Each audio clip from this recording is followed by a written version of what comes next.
कि पिछले कुछ दिनों से अखबारों की जो हम सुर्खियां देख रहे हैं कि ज्वलंत मुद्दा जो आज हरियाणा में है और वो है बढ़ते हुए अपराधों का। हरियाणा में हमने 22 तारीख को खबर पढ़ी थी किस तरह से पानीपत के अंदर 2 डेरों के ऊपर बहुत ही जघन्य अपराध 2 गुटों द्वारा करा गया। 24 तारीख को हमारे को खबर आई कि करनाल के अंदर एक व्यापारी के ऊपर गोलियां बरसा दी। 25 तारीख को हमें खबर आई कि सोनीपत के अंदर एक नर्सिंग की छात्रा के ऊपर भी अटैक हो गया। आज अगर अपने अंबाला की ही बात करें तो आज हमारी ब्रेकिंग न्यूज़ ये रही कि टांगरी के ऊपर एक शव मिला है जिसका किसी धारदार हथियार के साथ जिसकी हत्या कर दी। हरियाणा में बढ़ता हुआ क्राइम, बेरोजगारी में हरियाणा देश के अंदर नंबर 1 है।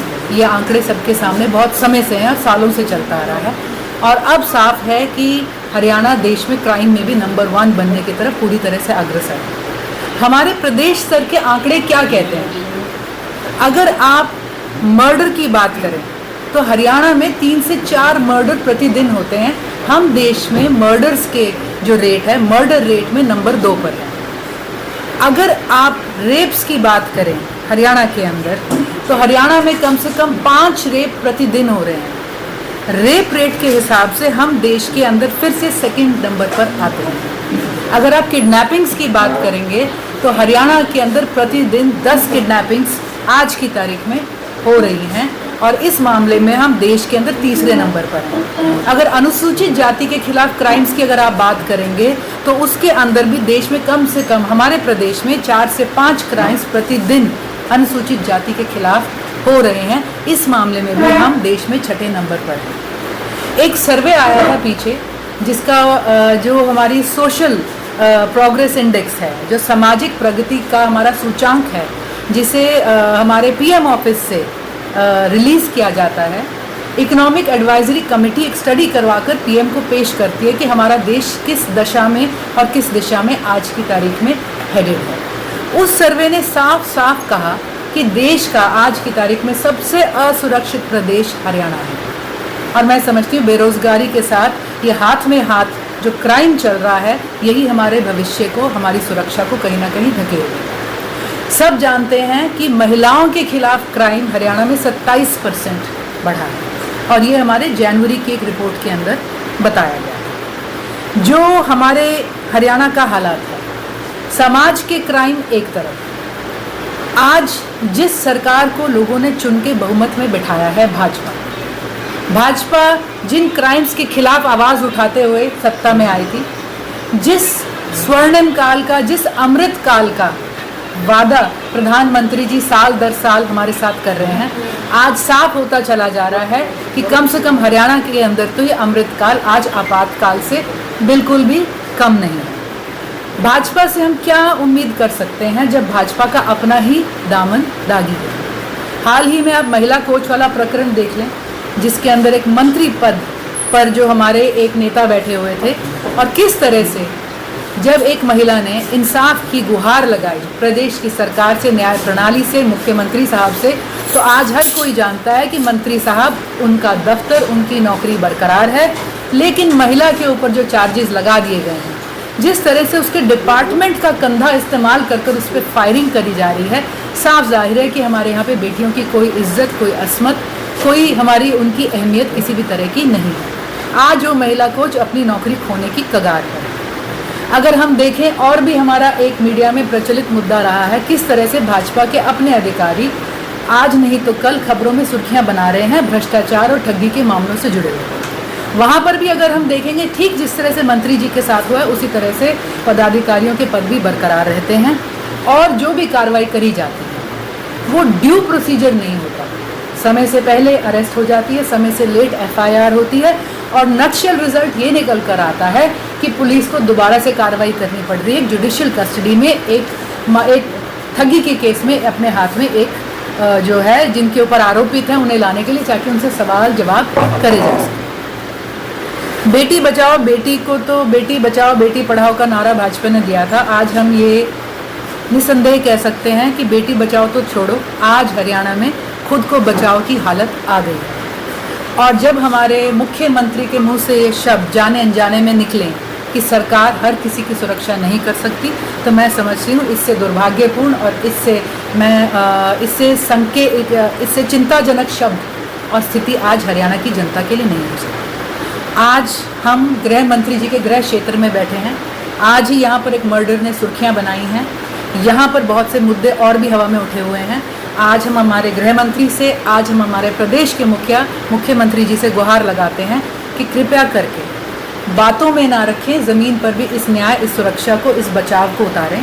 पुलिस की कार्यशैली पर और सरकार की नीति पर जो आज सवाल उठे हुए हैं, मुस्तैदी से कदम उठाकर सारी सुरक्षाओं को सुनिश्चित करते हुए, आज महिला सुरक्षित नहीं, कोई वर्ग सुरक्षित नहीं, व्यापारी सुरक्षित नहीं, बच्चियां सुरक्षित नहीं, तो इन सारी चीज़ों को देखते हुए आज हम उनसे सवाल भी करते हैं कि कहाँ गए आपके वादे, कहाँ गया हमारा अमृतकाल, कहाँ गए वो सारे नारे।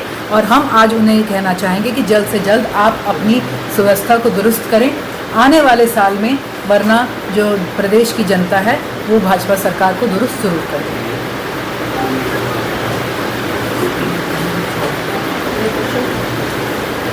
मैडम, एक हरियाणा में चर्चाओं में बना हुआ है, उदय भान ने एक बयान दिया है, हाँ जी, रंडवा और खंडवा, उसको लेके आपकी क्या कहेंगे? देखिए, हम ये कहेंगे कि देश के अंदर जो गरिमा है किसी भी तरह के वक्तव्य की, वो हमने देखा है कि लगातार गिरती चली जा रही है। जब से हमने संस्कारों को मात्र लफ्ज़ों में और नारों में सीमित कर दिया है, तब से हम ये देखते आ रहे हैं। अभी हाल ही में आपने देखा होगा कि हमारे उच्चतम सदन के अंदर भी जिस तरह की अमर्यादित भाषा को इस्तेमाल करा गया, उसका हम निंदा करते हैं। हम समझते हैं किसी के बारे में भी कोई शब्द कहते वक्त हर किसी को अपने मंशा, अपने शब्दों पे ख्याल रखना चाहिए। किसी भी तरह से इस बात को कंडोन नहीं करा जा सकता, किसी भी तरह से इस बात को सही नहीं कहा जा सकता। लेकिन भाजपा ने जो देश में मापदंड कर दिए हैं, भाजपा ने जो इस देश में अब चलित कर दिया है, तो ये उसका एक दुखद स्वरूप है जो आज हमें हर लेवल पर देखने को मिलता है। इंडिया का गठन हुआ है, हाँ जी, तो हरियाणा में भूपेंद्र सिंह हुड्डा बार बार कह रहे हैं कि हमें किसी के गठबंधन की जरूरत नहीं है, हम अकेले चुनाव लड़ सकते हैं। तो क्या उसका जो आम आदमी पार्टी का क्या स्टैंड रहेगा? देखिए, आम आदमी पार्टी का स्टैंड ये रहेगा कि इंडिया के गठन में अरविंद केजरीवाल जी ने बहुत अहम भूमिका निभाई थी, और एक इम्तिहान जब दिल्ली की सरकार पे आया तो वो एक धुरी बन गया था जिसके ऊपर इंडिया, जो एक आइडियोलॉजी, एक आइडिया जो इतने समय से चल रहा था, उस वक्त वो आइडिया आपस में सॉलिडिफाई होकर सारी पार्टीज इकट्ठी आ गई। इंडिया ने अब तक अपने आप को कमिट करा है कि लोकसभा में हम सब इकट्ठे हैं और इस बात पर किसी तरह का विवाद नहीं है। जो भी आगे पार्टीज डिसाइड करेंगी क्लियर होता चला जाएगा। किसी भी प्रदेश के अंदर कोई भी नेता जो प्रदेश के हैं अगर कोई स्टेटमेंट देते हैं तो आज की तारीख में इंडिया का विधानसभा में गठबंधन होगा नहीं होगा, आज की तारीख में ये खुला सवाल है और इसका जवाब मैं समझती हूँ भविष्य के गर्भ में ही है। तो इसके अंदर कोई जो भी सोचते हैं वो अपनी अभिव्यक्ति कर सकते हैं। आज हर पार्टी सोचती है कि सबसे बड़ी मुश्किल जो हमें करनी है वो है हमारी जो देश की सबसे बड़ी पंचायत है, जहां हमारा संविधान बसता है, आज उसको बचाने की ज़रूरत है। और वहां पर इंडिया के सारे पार्टनर्स इकट्ठे हैं, ताकि जो एक डर है आज हमारे आगे कि एक बार और लोकसभा में अगर भाजपा को पूर्ण बहुमत मिल गई या उन्होंने किसी भी तरह से ले ली तो शायद इस देश में लोकतंत्र, फेडरलिज्म बचेगा ही। मंत्री जी के प्रति ओएसडी मुलाकाती की डिमांड दी है, उससे क्या लगता है कि मामला ये सब दब जाएगा?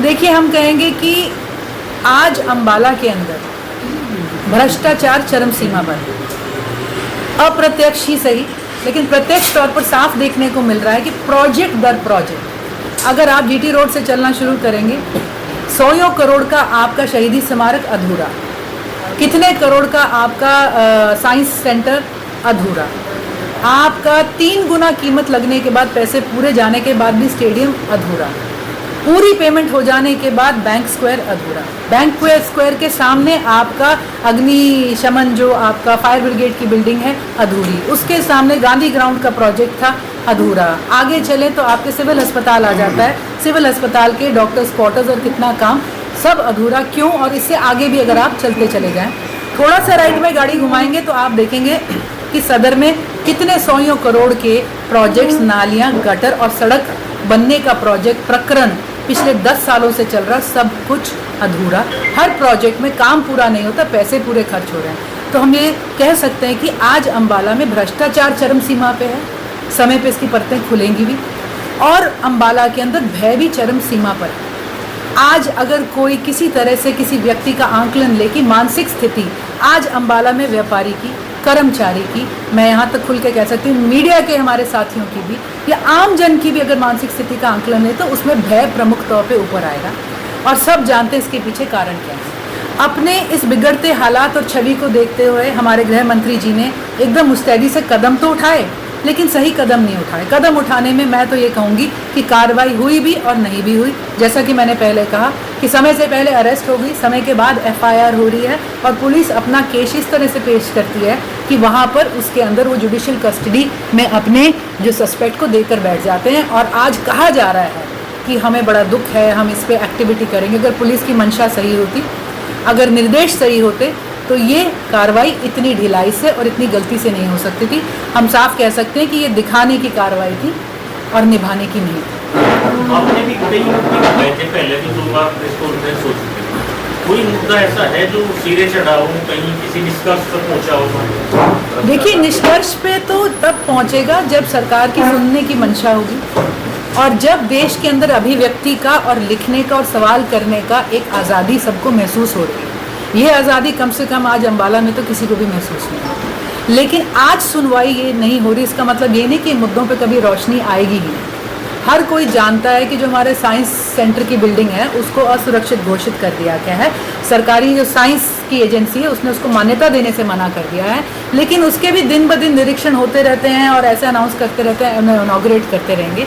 जो भी प्रोपोगेंडा आज चल रहा है, समय के साथ सच इसमें निकल कर आएगा। जिस पद पे असीस गुलाटी थे, अभी तक उस पद से उसको सस्पेंड नहीं किया, ना मंडल अध्यक्ष द्वारा ना जिला अध्यक्ष द्वारा, उसको कैसे? देखिए, हम ये मानते हैं कि इनोसेंट अंटिल प्रूवन गिल्टी, जब तक किसी पे कोई कसूर नहीं आता आप उसे जेल नहीं डाल सकते, लेकिन उससे भी बड़ी एक सामाजिक और एक नैतिक जवाबदेही होती है। जब आप पे लांछन लग जाए और आपके पास एक जवाबदेही का पद और पोजीशन है, तो ये पार्टी की और व्यक्ति की एक व्यक्तिगत फैसला होना चाहिए कि नैतिकता के आधार पर जब तक इनके ऊपर से इल्ज़ाम नहीं हट जाते हम इन्हें हटाएंगे। भाजपा ने आज तक ये नैतिकता किसी भी मामले में नहीं दिखाई, इस बार भी हमें कोई खास उम्मीद नहीं है।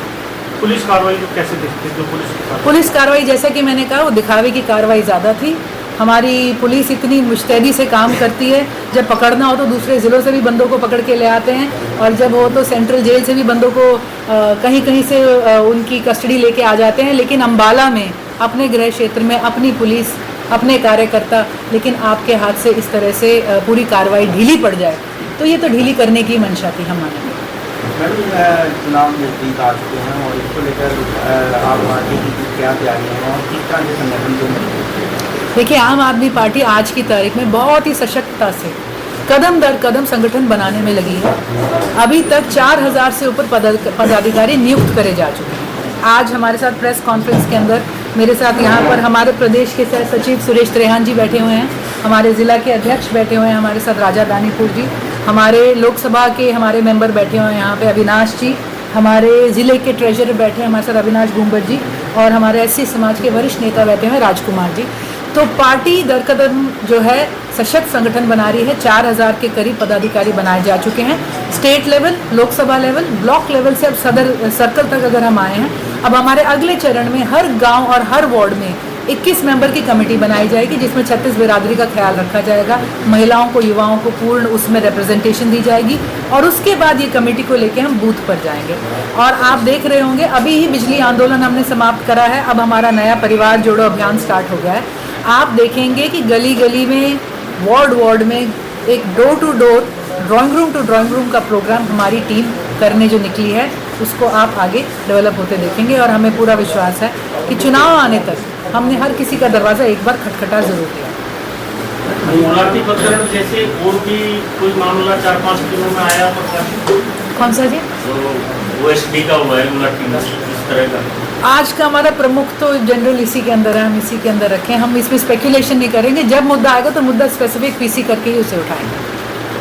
हरियाणा प्रदेश के मुख्यमंत्री जनसंवाद में कहते हैं कि फैमिली ID एक जनता के लिए वरदान है, मगर वही जनता फैमिली ID की वजह से बहुत पीड़ित हो रही है। किसी का 12,000 बिल आ गया तो उसका BPL कार्ड कट गया, किसी के बच्चे की उसमें इनकम शो कर देंगे। इस तरह की जो प्रतिक्रिया है हरियाणा सरकार की, आम आदमी पार्टी किस तरह से देखती है? क्या इसको आगे ऐसे आम आदमी पार्टी अगर बनती है हरियाणा में तो फैमिली आईडी को लेकर क्या करेंगे?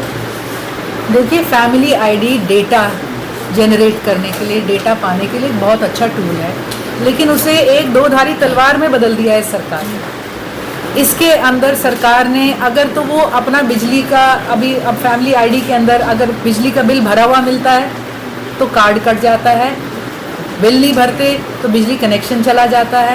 और सबसे दुख की बात है, इससे पहले कि हम किसी भी लोग जनता के व्यक्ति पर लांछन लगाएं या किसी तरह का इल्ज़ाम उसकी तरफ डालें कि उन्होंने कोई गड़बड़ करी है, सबसे बड़ी प्रॉब्लम तो हमारी सर्वे एजेंसीज और डिपार्टमेंट से आ रही है। साफ देखने में आ रहा है कि एक एक परिवार पहचान पत्र के ऊपर 3-3, 4-4 मीटर चढ़े हुए हैं। डिपार्टमेंट ने मीटर चढ़ा दिए और जनता के सर पे छोड़ दिया है कि जिसको ठीक कराना होगा अपने आप हमारे घर आ जाएगा। कोरोना काल से अगर आप देखेंगे, लोगों को मीटर्स, ब्रेकडाउन्स, स्लैब्स का बेनिफिट नहीं मिल रहा है। 3-3 महीने, 6-6 महीने के जब बिल आते हैं तो उसके अंदर स्लैब बेनिफिट क्लियर ही नहीं रहता है। हर महीने कुछ यूनिट किस रेट पे मिलते हैं, अगले यूनिट किस रेट पे मिलते हैं, आज उपभोक्ता को कुछ नहीं मालूम। उसके ऊपर से एक्स्ट्रा एनर्जी चार्ज, उसके ऊपर से एडवांस चार्ज, उसके ऊपर से कोई ना कोई सेस डालते चले जाएंगे।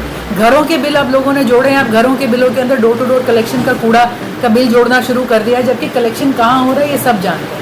हर घर में, हर कॉलोनी में लोगों ने अपने आप पैसे देके कोई ना कोई कूड़ा उठाने वाला व्यक्ति या एजेंसी रखी हुई है। तो परिवार पहचान पत्र जहां एक बहुत बड़ा टूल हो सकता था, जिसके माध्यम से सरकार अपनी नीति, अपनी राहत के जो प्रोग्राम थे उनको एक दिशा दे सकती थी, इन्होंने अब उसे कटौती का और जनता का गला घोटने का एक टूल बना दिया।